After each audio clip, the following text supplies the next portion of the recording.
जय महाकाली दोस्तों। आज का जो हमारा विषय है कि गुरु कृपा से मिट्टी का भी बनता है सोना, अगर गुरु की कृपा नहीं हुई तो सोने की भी बनती है मिट्टी।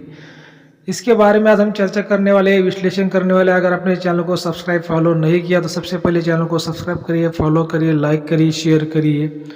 देखिए भाई, जो भी मैं आपको जानकारी देने की कोशिश करता हूँ बिल्कुल सही जानकारी देने की कोशिश करता हूँ। जो आज की जो हमारी कहानी है 100 साल पुरानी कहानी भाई हो। एक जो घर था, एक घर में खजाना था, ठीक है। और वो घर के 5 मालिक थे, मतलब वो 5 भाई थे। और एक दिन क्या हुआ कि हमारे दादा गुरु के आश्रम में जो पांचों भी भाई आए और वो हमारे दादा गुरु से सलाह लेने को आए। और उन्होंने दादा गुरु को बोला कि गुरु जी, हमारे जो घर में कुछ अजीब से हमें संकेत मिलते हैं, कुछ सपने भी आते हैं, कुछ आवाज़ें भी आती है, और घर को ऐसा बार बार दरारें पड़ती है, घर में बड़े बड़े गड्ढे गिरते हैं, मतलब ये क्या है। तो दादा गुरु ने जो उनके ध्यान साधना में देखा तो दादा गुरु ने बताया कि भाई वो जो है कि ये खजाने के संकेत है, आपके घर में खजाना है। तो फिर उन्होंने दादा गुरु को कहा कि गुरु जी फिर इसको निकालने की हमारी मदद करिए। तो दादा गुरु ने कहा कि भाई देखिए, मैं जो भी कार्य करता हूँ जो है धर्म कार्य करता हूँ, और धर्म के लिए अगर कोई भी काम करना है तो मैं कर सकता हूँ। लेकिन क्या है कि अभी जो आपके घर में जो खजाना है, जो भी कुछ है, माया है, तो उसको कुछ प्राप्ति के लिए जो हमारी जो शक्ति है वो आदेश नहीं दे रही। तो दादा गुरु उनको मना कर दिया। अब वो उसमें जो 5 भाई दादा गुरु के पास में आए थे, तो फिर उसमें से जो 4 भाई है वो निकल गए। लेकिन जो सबसे छोटा भाई था वो दादा गुरु के पास में रुक गया। और फिर वो दादा गुरु को बोला, गुरु जी देखिए, तो मैं आपके आश्रम में आया हूँ, तो यहाँ पे मेरा अभी बहुत मन लगा है, मेरे को आपको गुरु बनाना है, मुझे आपका शिष्य बनना है, और मुझे कुछ दिनों तक यहाँ पर आपके आश्रम में मुझे सेवा करनी है। तो जो सबसे छोटा भाई था वो वहीं पर रह गया, बाकी 4 भाई वहाँ से निकल गए। अभी जो 4 भाई थे वो निकल गए तो उनके मन में धन के प्रति लालच आ गया, भाई अपने घर में खजाना है, उनको तो पता चल गया उनके घर में खजाना है। तो वो जो लोग थे फिर कई और तांत्रिक के पास में चले गए, ये तांत्रिक लाए, वो तांत्रिक लाए, हर दिन कोई नया नया तांत्रिक लाते थे। कोई तांत्रिक छोटा मोटा भाग भाग जाता था, कोई बड़ा तांत्रिक उसको निकालने की कोशिश करता था। जो धन है वो नहीं मिलता था, जगह छोड़ देता था। एक दिन उन्होंने क्या किया भाई कि एक बड़ा तांत्रिक लाया, और बड़ा तांत्रिक लाने के बाद में जब वो बड़े तांत्रिक ने वहाँ पे गड्ढा खोदा, तो वहाँ पे जो मटका है, जो धन का मटका, वो तो निकला खजाने का मटका, लेकिन उसमें खजाना तो नहीं निकला, उसमें निकली मिट्टी। तो मिट्टी निकली तो उन लोगों ने क्या किया, फिर वो उसी जमीन में जो गड्ढा खोदा था, तो वो गड्ढे में मतलब उन्होंने मटका वो डाल दिया, और ऊपर से जो मिट्टी डाल दी उसको दबा दिया। बोले इस मिट्टी का क्या करेंगे। पर उसके बाद में ऐसे बहुत से दिन चले गए, 5 साल 10 साल चले गए। जो सबसे जो छोटा भाई था वो हमेशा आश्रम में आता था, दादा गुरु की सेवा करता था। फिर वो 5 जो भाई थे उनकी शादियां हो गई, और जो बड़े जो 4 भाई जो लालची थे उन्होंने क्या कर दिया, वो छोटे भाई को जो है वो जो घर है जो खजाने वाला वो दे दिया। क्योंकि किसी व्यक्ति ने उनको कहा कि भाई यहाँ पे जो है इस घर को दोष है, तो फिर उन्होंने क्या कर दिया कि वो बोले कि भाई हमको दोष लगेगा। उन्होंने जो सबसे छोटा भाई था उसको बोले कि ये घर तू ले ले। अभी ऐसा बड़े भाई को तो नहीं करना चाहिए, फिर भी देखिए लालची लोग कुछ भी कर सकते हैं। तो जो छोटा भाई था वो हमारे दादा गुरु का शिष्य था, उसने दादा गुरु से राय लिया कि गुरु जी ये जो दोष वाला घर है, जो बड़े बड़े भाई है हमारे, मुझे छोटा समझ के मेरे को दे रहे, मेरे साथ जो नाइंसाफी कर रहे, मैं क्या करूँ। तो दादा गुरु ने बोला ले लो। तो वो भी समझ गया है भाई गुरु का आदेश है, गुरु की कृपा है, तो मेरे को कोई भी डर नहीं रहेगा। तो उसने वो जो घर है उसने वो ले लिया। देखिए भाई, वो जीवन में आपके साथ में गुरु का जो है आशीर्वाद होना बहुत जरूरी है। अगर आप कितने भी बड़े बन जाते, कितना भी आप पैसे वाले बन जाते, कितने बड़े आप अफसर बन जाते, लेकिन जब तक आपके ऊपर गुरु की कृपा नहीं होती, और गुरु के साथ में जब तक आपके साथ में जब तक गुरु का आशीर्वाद नहीं है, तब तक आप जीवन में सुखी नहीं रह सकते। आपको सुख नहीं मिल सकता, भले कितना पैसा मिले लेकिन आपको सुख नहीं मिलेगा, ठीक है। तो आपको जीवन में गुरु करना जरूरी है। गुरु भी ऐसा करना चाहिए कि जिसके पास में त्रिगुण का ज्ञान है, ठीक है, त्रिगुण का ज्ञान है, त्रिविद्या का, त्रिशक्ति का ज्ञान है। जैसा त्रिगुणात्मक गुरु आपको करना चाहिए, तभी आपको सही तरीके से आपको मदद कर पाता है। तो देखिए भाई, बात ऐसी कि फिर जो छोटा भाई था उसने तो जो हमारे दादा गुरु थे उनके भरोसे उसने बंटवारे में दोष वाला घर उसने ले लिया। अब उसके बाद में और भी ऐसे 5 साल 10 लगभग चले गए।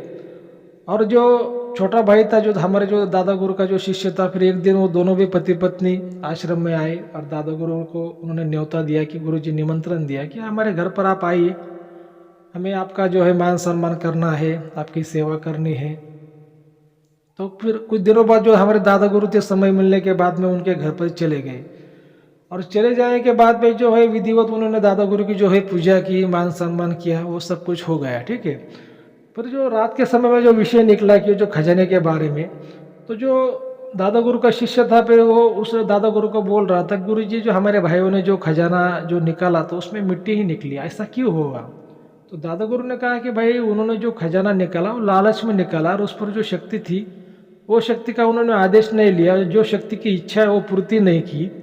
इसी वजह से जो शक्ति ने जो खजाना निकलने के बाद में उसका जो कुछ उसमें जो सोना था, चांदी थी, उसकी मिट्टी बना दी। तो कोई भी अगर धन का व्यक्ति काम करता है तो उस पर जो टोटका है उसका बंधन करना, शक्ति का आदेश लेना, शक्ति की इच्छा पूर्ति करना, उस पर जो भी शक्ति है वो बहुत ज़रूरी होता है। तो फिर जो छोटा भाई था, दादा गुरु का शिष्य था, वो बोला फिर गुरु जी उस समय में आपने हमारे बड़े भाइयों को ऐसा क्यों नहीं बताया। तो दादा गुरु बोले देखो, मैं देखते हमने पहचान लिया कि भाई ये लोग लालची है, अगर हम इनकी मदद करेंगे, इनको बताएंगे भी तो ये सब कुछ खा लेंगे, बाद में तुमको कुछ रखेंगे नहीं और तुमको कुछ बंटवारे में देंगे भी नहीं। तो ऐसे लालची लोगों की मैं कैसे मदद कर सकता हूँ। और मान लो अगर वो तुमको कुछ देते भी बंटवारे में, तो फिर वो 4 बंटवारे तो उनको ही चले जाते लालची लोगों को, और 5वां बंटवारा तुमको आता तो तुम्हारा कोई ज़्यादा फायदा नहीं होता। इसी वजह से गुरु का भी एक फर्ज होता है कि भाई अपने शिष्य का वो ख्याल रखे, जो अपना शिष्य है उसका ज़्यादा से ज़्यादा कैसा फायदा हो, उसकी रक्षा कैसी हो, वो जो अपना शिष्य हो बड़ा कैसे बने। तो ये गुरु भी ऐसा शिष्य के बारे में सोचता है कि अगर कोई शिष्य ईमानदार है, वो तन मन धन से गुरु की सेवा करता है, तो गुरु भी उसके बारे में अपना शिष्य कैसा बड़ा बने ऐसा सोचता है। इसी वजह से मैंने वो तुम्हारे भाइयों की मैंने मदद नहीं की, लेकिन जो आज समय आ गया तुम्हारी मदद करने में। तो देखिए भाई, ये जो कहानी है 100 साल पुरानी है। उस जमाने में तो कोई ऐसा कानून नहीं था, जो राजा महाराजाओं का जो जमाना था, ठीक है। तो जो दादा गुरु ने फिर क्या कर दिया कि जो उनके जो 2 शिष्य थे, 2 शिष्यों को बोला कि भाई क्या करो, यहाँ पे खोदना चालू कर दो। तो वहाँ पे खोदा तो वही जो मिट्टी का घड़ा था वही निकला। जब मिट्टी का घड़ा निकला तो दादा गुरु को मालूम था कि इसको क्या देना है। तो जो शक्ति थी उसको खून चाहिए था, दादा गुरु ने उसको खून दे दिया। वो जो मिट्टी थी उस पर जैसे ही वो मतलब दादा गुरु ने जो खून डाल दिया, तो जो मिट्टी थी उसने शोषण कर लिया उस खून को। जैसे शोषण कर लिया तो जो मिट्टी का उसमें सोना बन गया, जो गोल्ड होता है, जो चांदी होती है, जो सोने के सिक्के होते हैं, उस रूप में वो जो मिट्टी हो बदल गई। तो देखिए भाई, वो ऐसी बात होती है कि जो खजाना होता है उस पर अलग अलग शक्तियाँ होती है। तो इसको समझना कोई इतनी आसान बात नहीं होती। उसके लिए आपको अच्छा गुरु होना चाहिए, अच्छा विद्वान गुरु होना चाहिए। और देखिए, कोई भी जो अच्छा विद्वान गुरु है, जो ईमानदार गुरु है, ऐसे बोलने से किसी का वो काम नहीं करेगा, ऐसे किसी की मदद नहीं करेगा। वो पहले तो उसकी जांच करेगा, भाई जो व्यक्ति है सच में है मतलब ईमानदार है क्या, ये धर्म कार्य में मदद करेगा क्या। कि जो ईमानदार गुरु होता है ऐसे लालच में कोई वो काम नहीं करता, लालच में कोई भी खजाना वो निकालता नहीं है, लालच में किसी की वो मदद नहीं करता।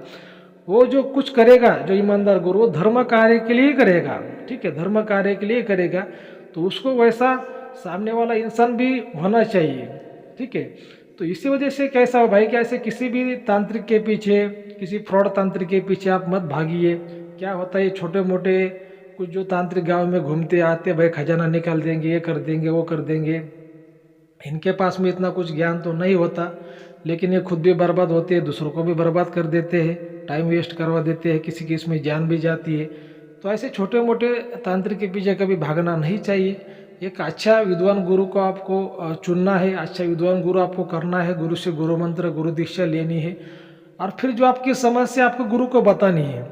अगर वो आपको उस जो कुछ समस्या है वो बिल्कुल आपको उसके बारे में गुरु आपको उपाय बताएगा, आपकी समस्या हल करेगा, उसमें अगर आपका अच्छे होने वाला है तो गुरु आपकी मदद करेगा, तभी आप जीवन में जो आपका फायदा हो पाएगा। लेकिन लोग क्या है ना कि जो सनातन धर्म का जो शास्त्र है वो लोग पढ़ते नहीं है, और ऐसे ही कुछ छोटे मोटे तांत्रिकों के पीछे लोग क्या है भागते हैं और खुद का जो नुकसान हो करवा बैठते हैं।